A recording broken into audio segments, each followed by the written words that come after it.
Adriane, tu ne vas pas croire ce que j'ai trouvé dans le téléphone portable de Jessica hier soir. Mon frère Thomas se tenait devant la porte de mon bureau, son téléphone à la main, les mains légèrement tremblantes. Son expression mêlait la colère et quelque chose qui ressemblait à une véritable tristesse. Elle l'a laissé déverrouiller sur le canapé après que vous soyez sortis dîner. Je voulais juste voir les photos de l'anniversaire de maman, mais... Il m'a tendu l'appareil sans finir sa phrase. Sur l'écran, une conversation WhatsApp entre ma femme depuis 8 ans et mon meilleur ami depuis l'université, Roberto. Je ne supporte plus de faire semblant d'aimer Adriane. Quand vas-tu te décider et qu'on assume enfin la situation? Patience, mon amour. Encore quelques mois et nous aurons le contrôle total de ces entreprises. Après cela, nous pourrons nous débarrasser de lui définitivement. Je m'appelle Adriane Mendes et, à 35 ans, je viens de découvrir que toute ma vie était un mensonge soigneusement construit. Mais alors que Thomas s'attendait à ce que je réagisse avec choc et désespoir, je me suis contenté de sourire. Non pas parce que je trouvais cela drôle. J'ai souri parce que, enfin, les pièces du puzzle que ma mère avait laissées il y a 2 ans s'assemblaient. Quand Isabella Mendes est morte dans un accident de voiture la veille de mon 33e anniversaire, elle m'avait remis une lettre scellée avec des instructions précises. N'ouvre cette lettre que lorsque tu découvriras que tu ne peux faire confiance à personne autour de toi. À l'époque, j'avais pensé que c'étaient les paroles d'une femme devenue paranoïaque après la mort soudaine de mon père. Isabella avait toujours été dramatique, voyant des complots là où il n'y avait que des coïncidences. Mais maintenant, en lisant ces messages entre ma femme et mon meilleur ami qui planifiait ma destruction, ces paroles résonnaient dans mon esprit avec une clarté effrayante. « Thomas, merci de m'avoir montré ça », dis-je en rendant le téléphone. « Mais ne t'inquiète pas. Je le savais déjà. » Mon frère me regarda comme si j'étais devenu fou. « Comment ça, tu le savais déjà? Adriane, ils complotent pour te voler. » « Oui, je le sais. Et je sais aussi exactement comment je vais leur faire payer. » Je me suis dirigé vers le coffre-fort caché derrière la bibliothèque murale, j'ai tapé la combinaison que ma mère m'avait fait mémoriser et j'ai sorti l'enveloppe jaunie que j'avais conservée pendant 2 ans. L'écriture élégante d'Isabella était intacte sur le papier crème. À mon fils Adriane, la vérité sur Jessica, Roberto et les affaires de la famille. Thomas s'est approché, curieux. « Maman t'a laissé ça. » « Elle m'a laissé bien plus que ça. » ai-je répondu en déchirant soigneusement le sceau. Et d'après ce qui est écrit ici, notre famille a des comptes à régler qui vont bien au-delà d'une simple trahison conjugale. Si vous aimez découvrir comment une lettre peut complètement changer le cours d'une vie, n'oubliez pas de vous abonner à la chaîne pour suivre toute cette histoire de révélation. Car ce que ma mère avait découvert avant de mourir allait transformer ma vengeance personnelle en quelque chose de bien plus grand que je n'aurais jamais pu imaginer. À l'intérieur de l'enveloppe, en plus de la lettre principale, il y avait 3 photos qui m'ont glacé le sang. La première montrait Jessica et Roberto dans un restaurant intime 2 ans avant notre mariage. Ils se tenaient la main, elle portait la bague de fiançailles que j'avais moi-même choisie. Au dos, l'écriture de ma mère, juin 2016, le même mois où elle t'a dit que Roberto n'était qu'un ami. La deuxième photo montrait Roberto sortant du bureau de Mendes et Associado à 23 h, un dossier à la main. Accès non autorisé au contrat minier, il photographiait tout pendant que tu travaillais à la maison. La troisième image anéantit tout espoir qu'il s'agisse d'une paranoïa maternelle. Jessica et Roberto lors d'une réunion avec Viktor Kozlov, l'oligarque russe qui avait tenté d'acheter nos concessions de terres rares l'année précédente. Une transaction que nous avons catégoriquement refusée en raison de soupçons de blanchiment d'argent. Ils ont planifié leur approche il y a 4 ans, avait écrit Isabella de sa calligraphie précise. Roberto a proposé d'être son témoin de mariage non pas par amitié, mais pour avoir un accès total à sa vie personnelle et professionnelle. Jessica a accepté sa demande en mariage parce que cela légitimerait sa présence aux réunions familiales et aux décisions stratégiques. Thomas lisait par-dessus mon épaule, sa respiration devenant de plus en plus lourde. Adriane, cela signifie que notre mariage tout entier était une opération d'espionnage industriel, ai-je complété en tournant la page.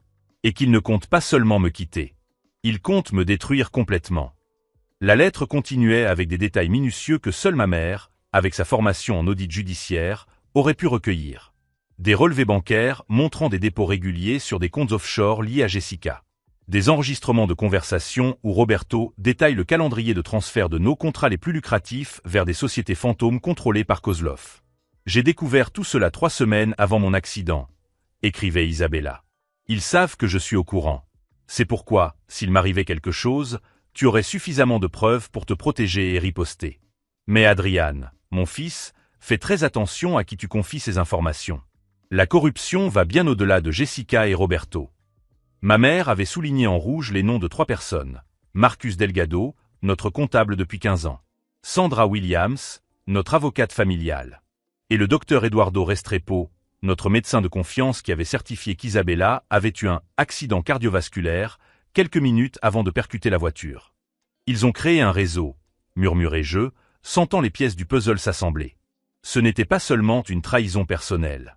C'était un coup coordonné pour prendre le contrôle de l'entreprise familiale. Thomas s'est laissé tomber dans le fauteuil en cuir, passant ses mains dans ses cheveux. Comment maman a-t-elle découvert tout cela toute seule? Elle n'a pas découvert cela toute seule, ai-je répondu en pointant le dernier paragraphe de la lettre. Elle a eu l'aide de quelqu'un de l'intérieur. Quelqu'un dont ils ne savent pas encore qu'il est de notre côté. Isabella avait laissé un nom et un numéro de téléphone, Carmen Rodriguez, détective privé. Elle dispose de preuves supplémentaires et attend que vous la contactiez. Faites-lui entièrement confiance. J'ai pris mon téléphone portable et j'ai composé le numéro. Carmen a répondu à la deuxième sonnerie, comme si elle attendait mon appel depuis 2 ans. « Adriane, il était temps que vous m'appeliez », a-t-elle dit d'une voix ferme et professionnelle. « Votre mère m'a payé pour surveiller discrètement Jessica et Roberto même après sa mort. J'ai suffisamment de matériel pour intenter des poursuites pénales et civiles. Combien de preuves?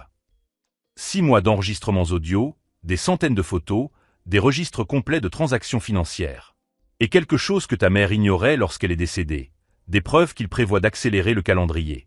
Ils vont agir contre toi la semaine prochaine. » J'ai senti un mélange de colère et de satisfaction monter en moi. Pendant 8 ans, Jessica avait dormi à mes côtés, planifiant ma ruine. Roberto avait été le témoin de notre mariage, parlant de loyauté et de fraternité tout en organisant mon pillage.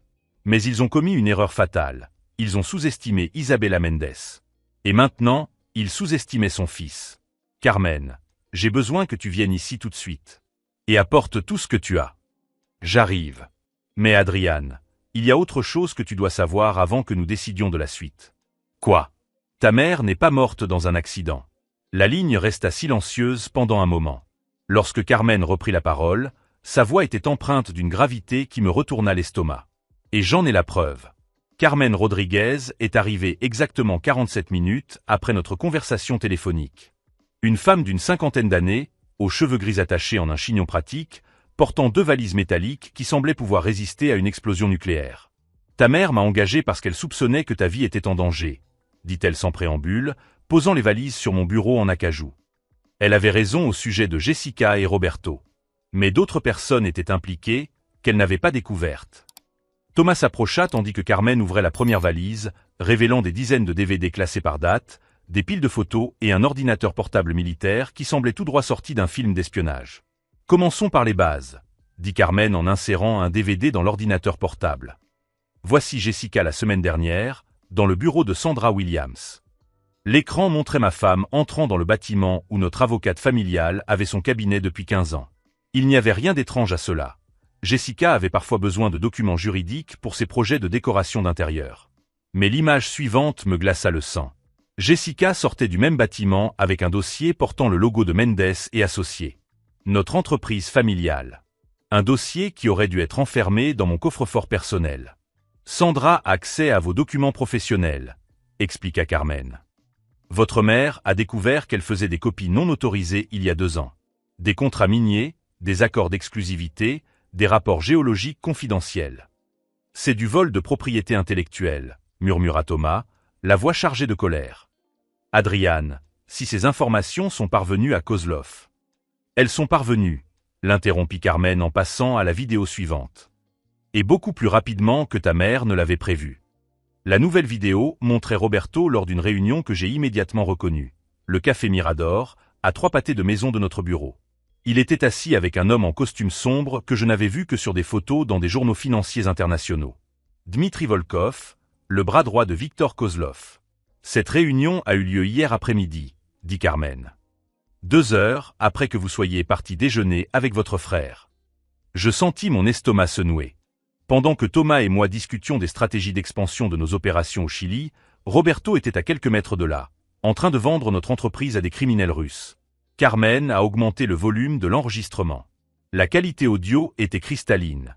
Elle avait utilisé du matériel professionnel. Les documents de transfert seront prêts lundi, disait Roberto dans un anglais fluide. Adrian signera sans se douter de rien. Il me fait entièrement confiance. Et ensuite? Demanda Dmitri avec un accent à peine perceptible. Ensuite, nous éliminerons les obstacles restants. Son frère est émotif, il réagira mal lorsqu'il découvrira la vérité. Nous aurons une justification pour le renvoyer de l'entreprise pour instabilité mentale. Et Adrian? Roberto sourit. Le même sourire que j'avais vu des milliers de fois au cours des 15 années de notre amitié. À présent, il ressemblait au sourire d'un prédateur contemplant sa proie. Adrian aura un accident. Comme sa mère. Le docteur Restrepo a déjà confirmé qu'il pouvait simuler une maladie cardiaque préexistante. Une crise cardiaque, tout à fait naturelle pour un homme soumis à la pression professionnelle. Thomas devint livide. Ils ont tué maman. Et maintenant, ils veulent te tuer. Carmen mit la vidéo en pause. Ta mère a découvert le plan 3 semaines avant sa mort. C'est pour cela qu'elle m'a engagé. Isabella savait qu'elle n'avait pas le temps de dénoncer le complot par les voies légales. Elle a donc décidé de tout documenter et de me laisser les preuves. Complétai-je, sentant les pièces du puzzle s'assembler avec une clarté douloureuse. Exactement. Mais il y a une chose qu'elle ignorait lorsqu'elle est morte. Le réseau est beaucoup plus vaste que nous ne l'imaginions. Carmen ouvrit la deuxième valise, révélant des dossiers classés avec une précision militaire. Marcus Delgado n'est pas seulement votre comptable corrompu. Il coordonne le blanchiment d'argent pour 3 cartels de trafic de drogue sud-américains. Sandra Williams n'est pas seulement votre avocate malhonnête. Elle facilite les acquisitions hostiles pour les oligarques russes depuis une décennie. Elle a sorti un dossier marqué à l'encre rouge. Et le docteur Eduardo Restrepo n'est pas seulement un médecin corrompu. Il est spécialisé dans les meurtres qui semblent être des morts naturelles. Votre mère était la 11e victime en 6 ans. J'ai eu l'impression que le sol se dérobait sous mes pieds. Pendant 8 ans, j'avais construit ma vie entourée de tueurs professionnels. Ma femme, mon meilleur ami, mon comptable, mon avocate, mon médecin de famille. Tous faisaient partie d'un réseau criminel international. Pourquoi ma famille? Ai-je demandé, ma voix plus rauque que prévu. Vos concessions de terres rares valent 400 millions de dollars au marché noir, a répondu Carmen. Mais sur le marché légal, avec les contrats d'exclusivité que votre famille détient, elles valent plus de 2 milliards. Kozlov a besoin de ces terres pour financer ses opérations en Afrique et au Moyen-Orient. Thomas s'est effondré dans un fauteuil. Adrian, ils ne veulent pas seulement notre entreprise. Ils veulent notre destruction totale. Carmen ferma son ordinateur portable et me regarda droit dans les yeux. Votre mère m'a donné des instructions précises pour ce moment. Lorsque vous découvririez toute la vérité, je devrais vous proposer 2 options. Quelles options? Première option. Nous avons suffisamment de preuves pour que vous et Thomas disparaissiez cette nuit. Nouvelles identités, passeports vierges, comptes bancaires dans des paradis fiscaux. Vous pouvez vivre confortablement en Nouvelle-Zélande ou en Islande pour le reste de votre vie. Et la deuxième option. Carmen sourit pour la première fois depuis son arrivée. Nous les détruisons tous. Complètement. Juridiquement, financièrement et socialement. Votre mère a passé 2 ans à rassembler non seulement des preuves, mais aussi un réseau d'alliés qui peuvent faire tomber toute l'opération. Elle sortit un téléphone satellite de son sac. Ce numéro vous met directement en relation avec l'agent fédéral Harrison Matthews, de la division des crimes financiers internationaux. Il attend cet appel depuis 2 ans. Et si nous choisissons de nous battre? Alors nous commençons dès maintenant. Parce que Roberto avait raison sur un point, ils vont passer à l'action lundi. Demain, c'est samedi. Nous avons 48 heures pour mettre en œuvre la contre-offensive la plus élaborée de l'histoire des affaires américaines. Je regardais Thomas, qui acquiesça avec détermination. Je regardais les preuves éparpillées sur mon bureau. Je pensais à ma mère, Isabella, qui avait sacrifié sa vie pour me donner cette chance. Je pris alors le téléphone satellite des mains de Carmen. Nous allons les détruire. Car ils avaient sous-estimé un élément fondamental. Isabella Mendes n'avait pas seulement créé des preuves. Elle avait élaboré un plan de bataille. Et j'étais sur le point de découvrir que ma mère avait été bien plus stratégique que nous ne l'avions jamais imaginé. L'appel vers l'agent fédéral Harrison Matthews a été immédiatement connecté, comme s'il attendait à côté du téléphone depuis 2 ans. Adrian Mendes, sa voix était grave, maîtrisée. Isabella m'a dit que vous appelleriez quand vous auriez découvert toute la vérité. Où êtes-vous en ce moment? Chez moi, avec mon frère et l'enquêteuse Carmen Rodriguez. Parfait. Carmen travaille avec moi officieusement depuis la mort de votre mère. Ne bougez pas, tous les 3. J'arrive dans 40 minutes avec une équipe spécialisée. Thomas me regarda avec un mélange de soulagement et d'appréhension. « Adrian, est-ce que c'est vrai? Allons-nous vraiment réussir à démanteler toute cette opération ?» Avant que je puisse répondre, Carmen intervint. « Votre mère n'a pas seulement recueilli des preuves. Elle a construit un réseau d'informateurs au sein même de l'organisation criminelle. Isabella Mendes a passé 2 ans à infiltrer des personnes clés dans la structure qui tentaient de les détruire. Elle ouvrit un fichier numérique sur son ordinateur portable, révélant un organigramme complexe avec des photos et des connexions marquées par des lignes colorées.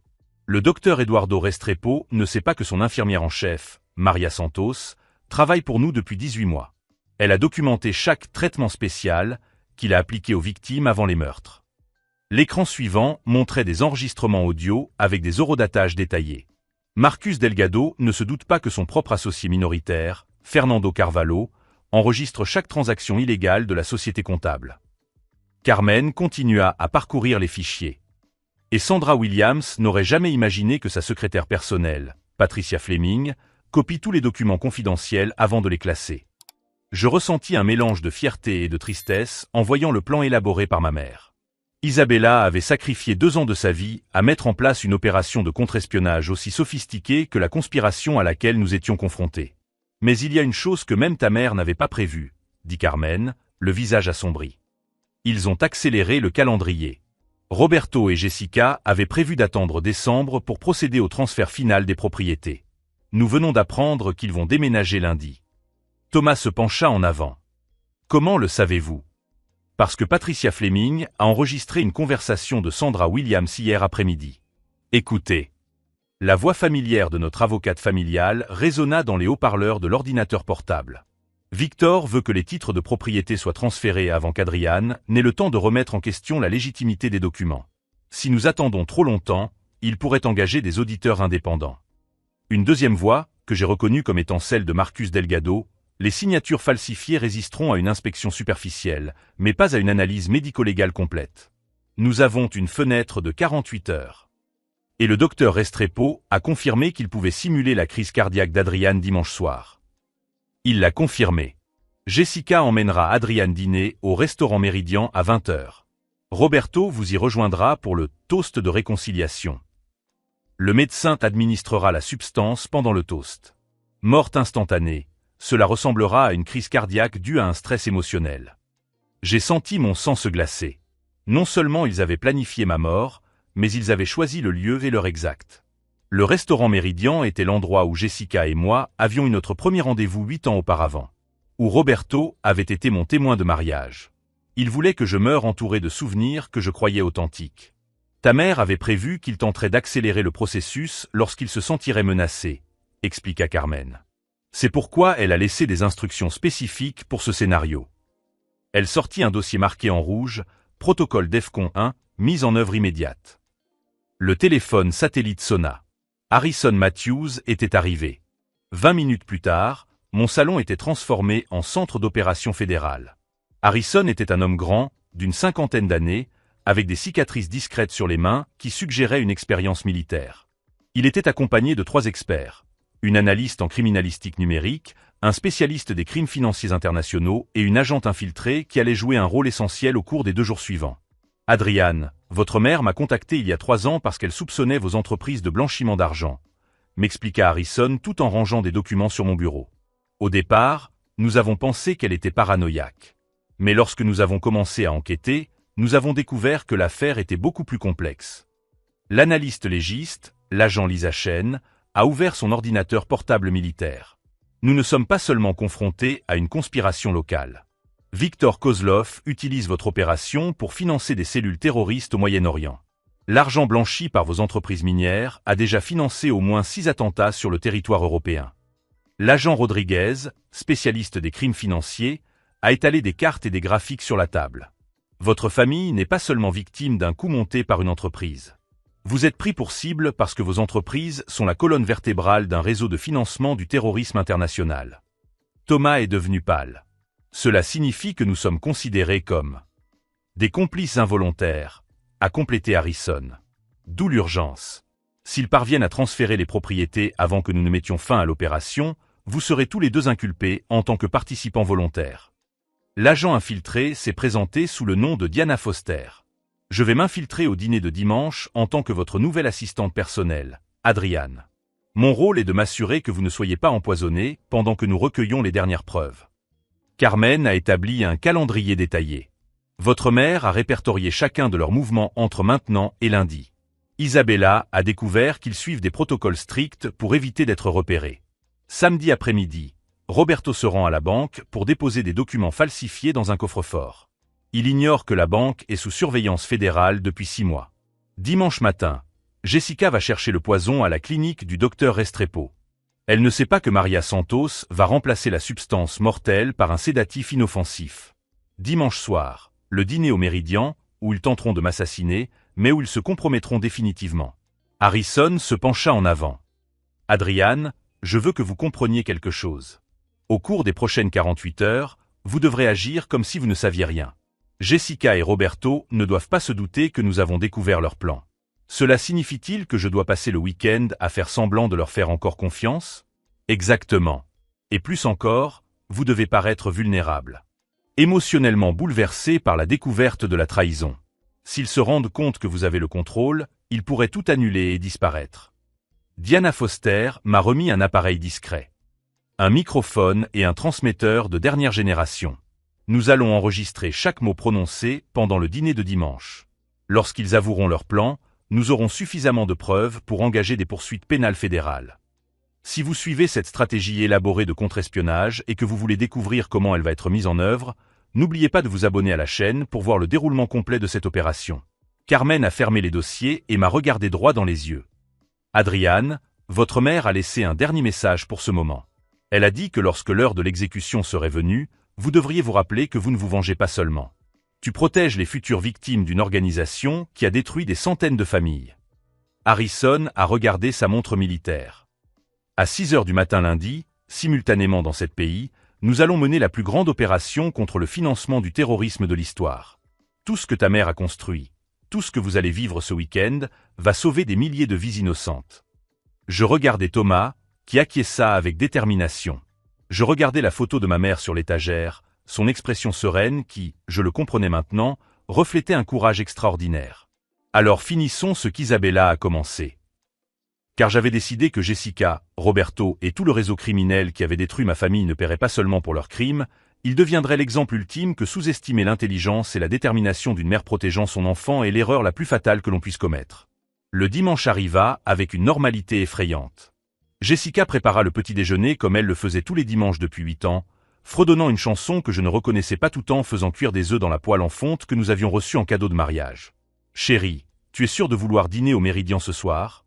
demanda-t-elle, sa voix trahissant une inquiétude que je savais désormais être complètement feinte. « Tu sembles tellement stressé par les problèmes de l'entreprise ces derniers temps. »« Bien sûr que je veux y aller, » répondis-je en esquissant un sourire fatigué. « J'ai besoin d'une soirée relaxante avec ma femme et mon meilleur ami. Surtout après avoir découvert ces messages entre vous deux. » Jessica marqua une pause d'une fraction de seconde, la spatule suspendue en l'air, avant de reprendre son geste avec une aisance acquise par la pratique. « Adriane, je t'ai déjà expliqué qu'il s'agissait d'un malentendu. Roberto et moi étions en train de préparer une surprise pour ton anniversaire. » La facilité avec laquelle elle mentait était impressionnante. Après 8 ans de mariage, je n'avais jamais remarqué à quel point Jessica pouvait mentir en me regardant droit dans les yeux. Son expression de sincérité si convaincante qu'elle m'avait presque fait douter de ma propre santé mentale. Diana Foster est arrivée à 2 heures de l'après-midi, se présentant comme ma nouvelle assistante personnelle engagée pour réorganiser les archives de l'entreprise après la découverte de certaines irrégularités comptables. Jessica l'a accueillie avec une courtoisie glaciale, étudiant chaque détail de son apparence comme un prédateur évaluant une menace potentielle. « Je ne savais pas que vous embauchiez des assistants sans me consulter », a commenté Jessica après que Diana se soit installée dans le bureau à domicile. « Les temps sont durs, » ai-je répondu, en conservant le ton désinvolte que j'avais pratiqué toute la matinée. « J'ai besoin d'aide pour réviser d'anciens contrats. Il semble que certaines personnes aient accès à des documents auxquels elles ne devraient pas avoir accès. » L'iris de Jessica se contracta légèrement. Si je n'avais pas été à l'affût de réactions spécifiques, je l'aurais complètement manqué. À 5 heures de l'après-midi, mon téléphone sonna. C'était Roberto, exactement à l'heure prévue par Harrison.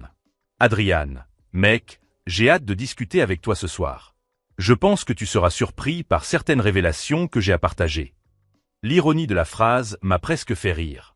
J'ai moi aussi quelques surprises, Roberto. Ce sera une soirée mémorable. Diana vérifia discrètement le matériel d'enregistrement pendant que Jessica se préparait pour le dîner. Le micro était si petit qu'il ressemblait à un bouton de chemise ordinaire, mais Harrison m'avait assuré qu'il capterait les conversations jusqu'à 3 mètres de distance avec une qualité cristalline. « Souviens-toi », murmura Diana pendant que Jessica était aux toilettes. « Quand ils apporteront le toast, fais semblant de boire, mais n'avale rien. Maria Santos m'a assuré que la substance est inoffensive, mais mieux vaut ne pas prendre de risques. » Le restaurant Méridien était exactement comme dans mon souvenir de notre premier rendez-vous, 8 ans auparavant. Des tables recouvertes de nappes blanches, la lumière des bougies créant des ombres dansantes sur les murs, le même sommelier qui avait recommandé le vin que Jessica et moi avions partagé, alors que je croyais encore que notre amour était réel. Roberto était déjà là, assis à la table d'angle qu'il avait réservée, vêtu d'un costume bleu marine qui lui donnait un air fiable et prospère.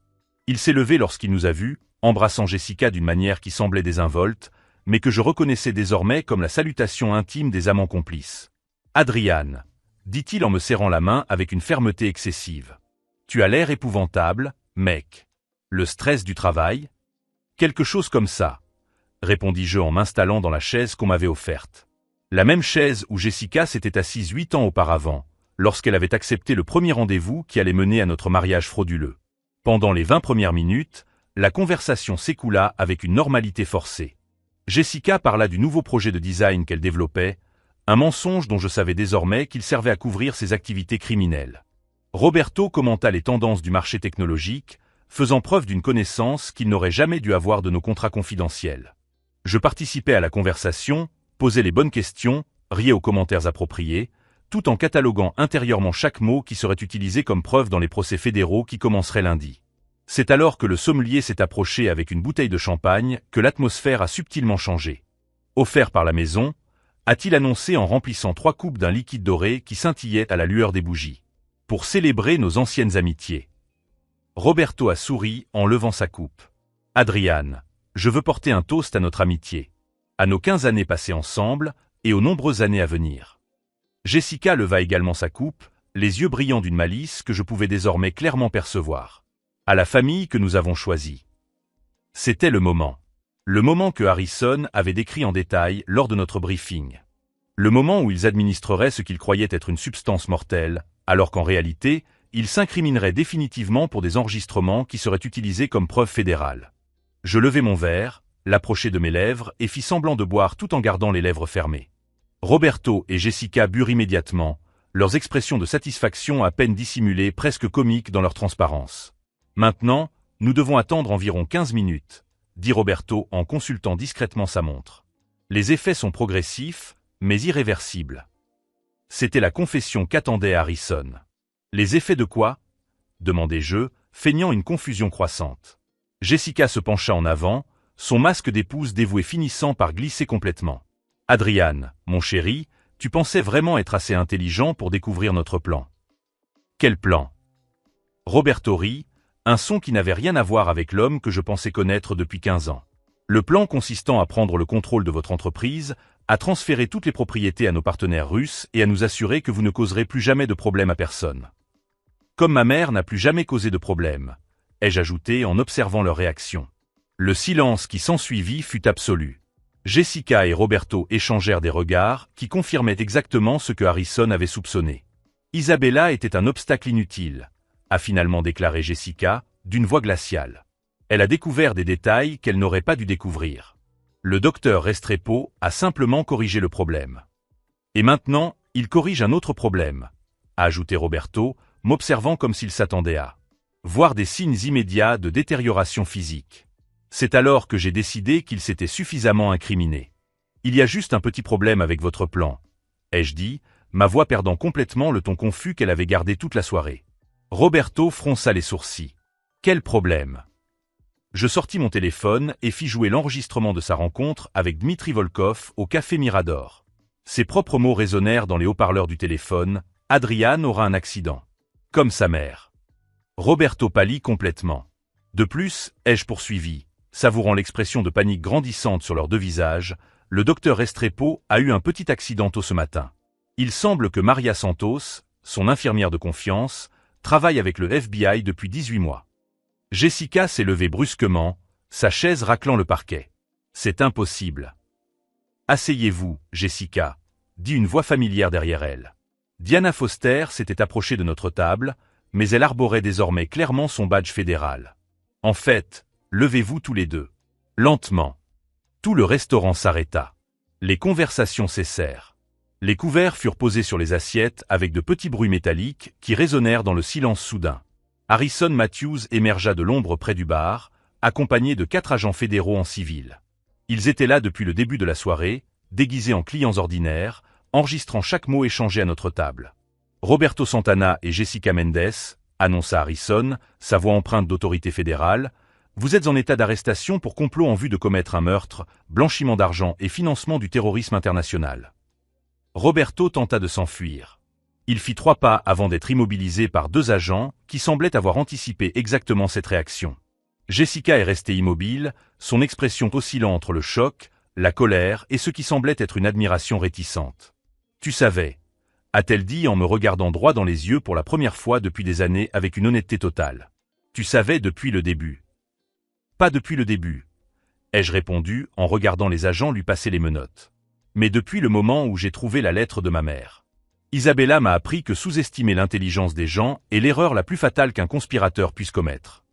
Alors que les agents les emmenaient hors du restaurant, Jessica a crié par-dessus son épaule. « Tu n'as aucune idée de la taille de l'organisation à laquelle tu es confronté. » En fait, dit Harrison en me tendant une tablette avec un écran divisé montrant des arrestations simultanées dans 7 pays différents, nous en avons une idée très précise. L'opération que ma mère avait mise en place n'avait pas seulement permis d'arrêter Jessica et Roberto. Elle avait démantelé tout le réseau international de blanchiment d'argent qui finançait des opérations terroristes par le biais de sociétés minières compromises. Viktor Kozlov était en train d'être arrêté à Moscou. Marcus Delgado avait été arrêté à son domicile de Miami. Sandra Williams était menottée dans son bureau, entourée des preuves qu'elle avait contribué à créer sans se douter qu'elle documentait ses propres crimes. En regardant les images des arrestations coordonnées, je ressentis quelque chose qui n'était ni tout à fait de la satisfaction, ni tout à fait du soulagement. C'était la prise de conscience qu'Isabella Mendes avait transformé sa propre mort en un jeu d'échecs dimensionnel qui avait détruit toute une organisation criminelle internationale. Et tout avait commencé par une lettre qui m'avait appris que parfois, la meilleure vengeance consiste simplement à laisser les méchants se détruire eux-mêmes par leur propre cupidité et leur arrogance. 6 mois après les arrestations coordonnées, je me suis assis dans la salle d'audience du tribunal fédéral pour assister au prononcé des sentences finales.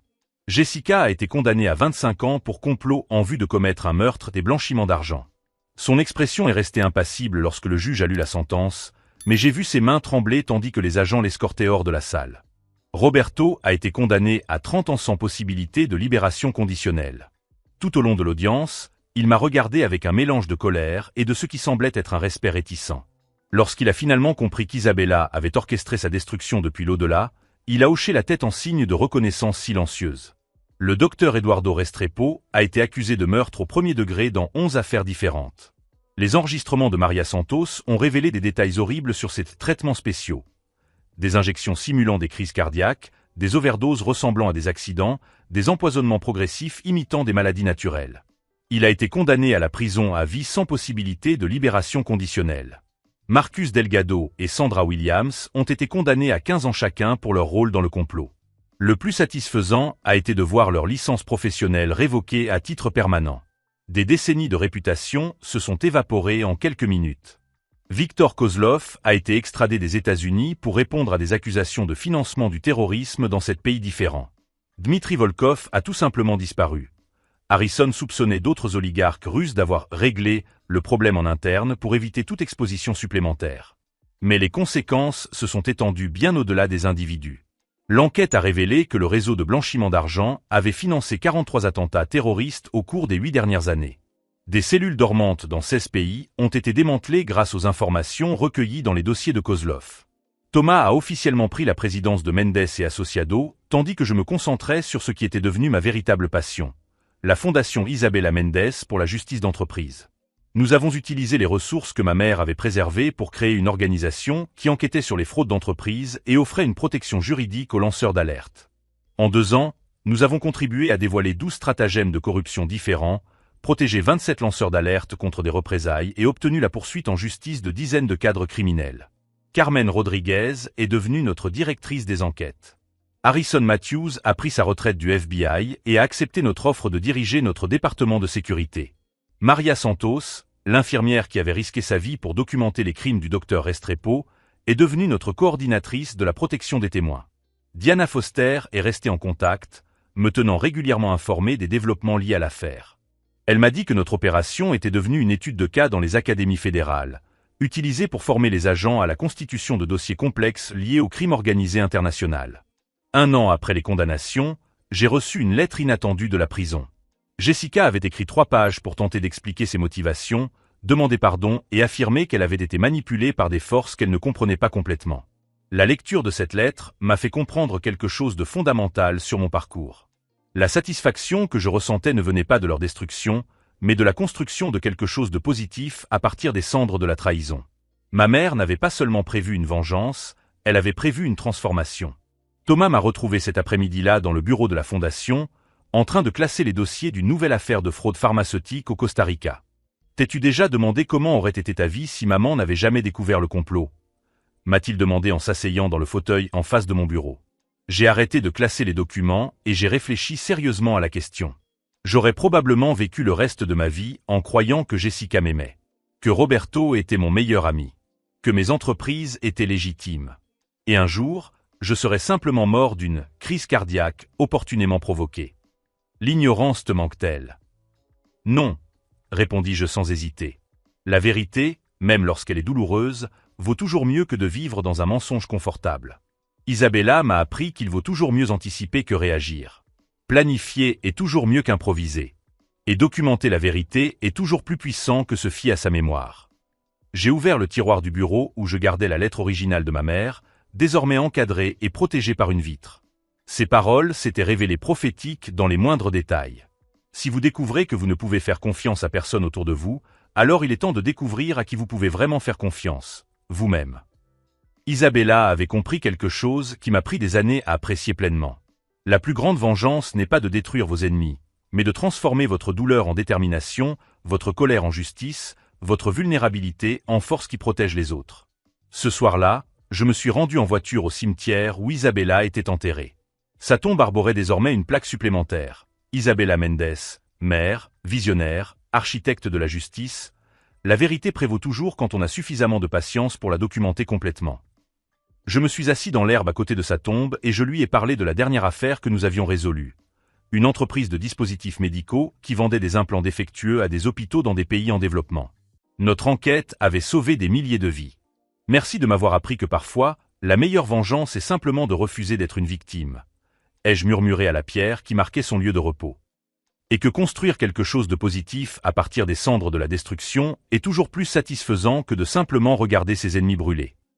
Une douce brise agita les feuilles de l'arbre planté près de la tombe, un cerisier qui fleurissait chaque année à la date anniversaire de sa mort, comme si la nature elle-même reconnaissait que quelque chose de beau pouvait naître des fins les plus douloureuses.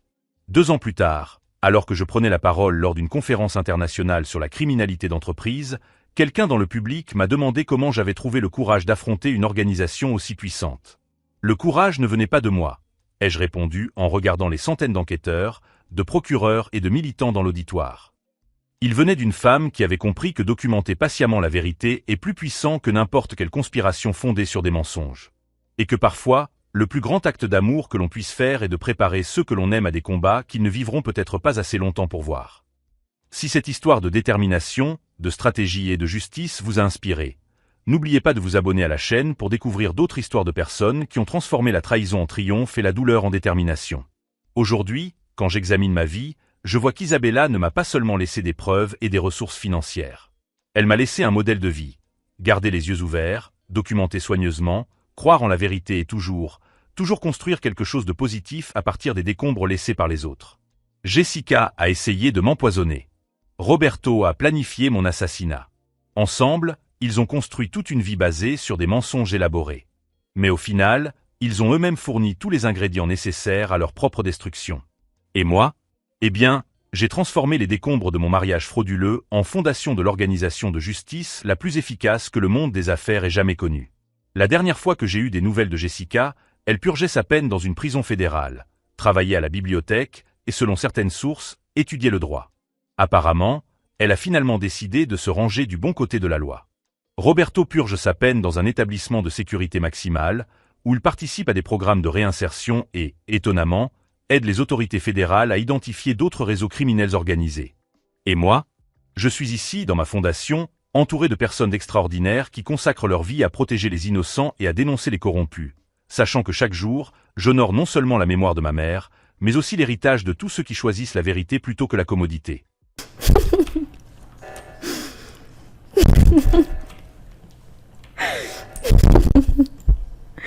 Bueno, qué rico, what the fuck.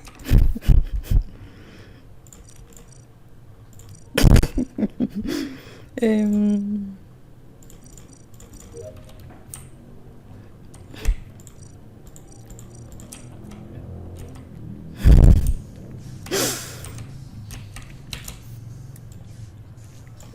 Abrazo.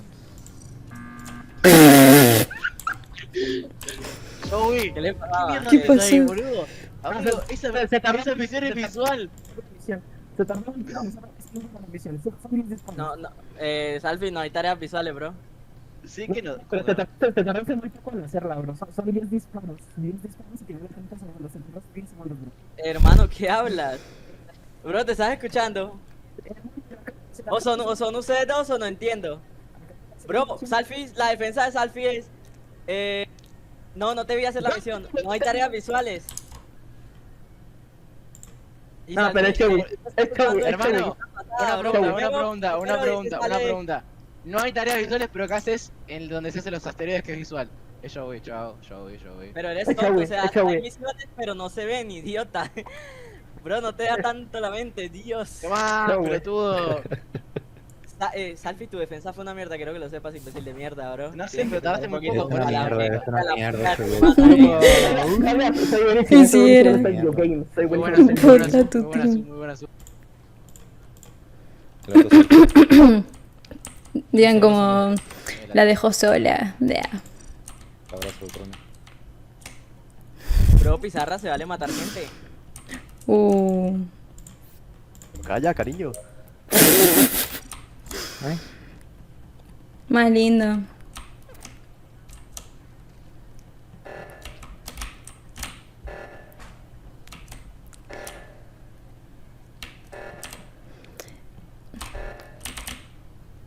Tengo miedo que sea selfie. Ok, no es.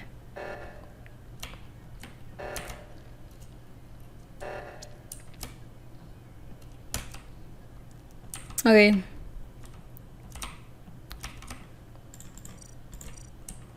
Definitivamente es Pizarra.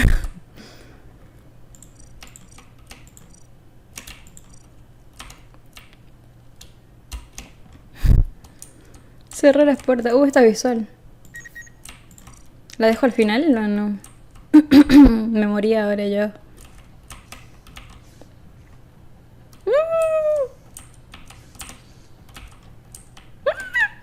Ya. Se re asustaba.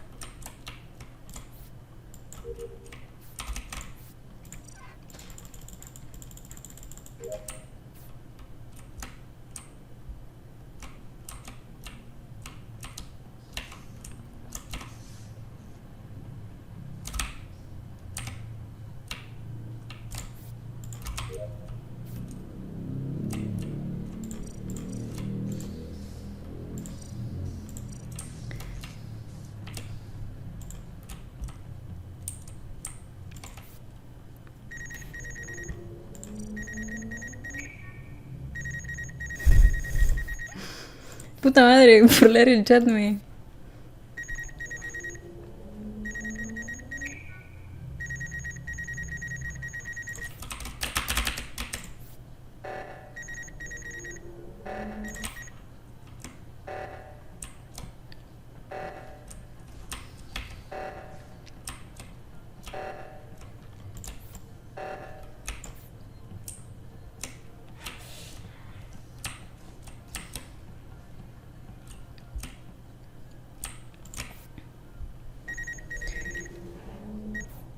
Puta madre.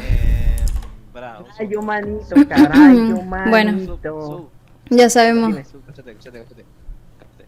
Suris. También opinas lo mismo, ¿no? ¿Estás pensando lo mismo que yo? ¿Estamos conectados mentalmente? Sí. Suris, algo para decir. ¿Suri? Ajá. ¿Suárez? Ok, perfecto. Fíjate que no creo que sea Suri y pienso que es Abby, pero voy a dar el No, voto no. de la duda. Creo que es Abby. Lo prometo, Siento que es Abby, lo ¿eh? Yo prometo, también siento que es Abby. prometo que no Lo soy. vuelve raro. Lo prometo, lo rarete. prometo. Me confunde que hayas No, defendido boludo. al Showy con tanto Boludo. fervor si no hubieras visto el cuerpo de Drazo hace rato. Sub,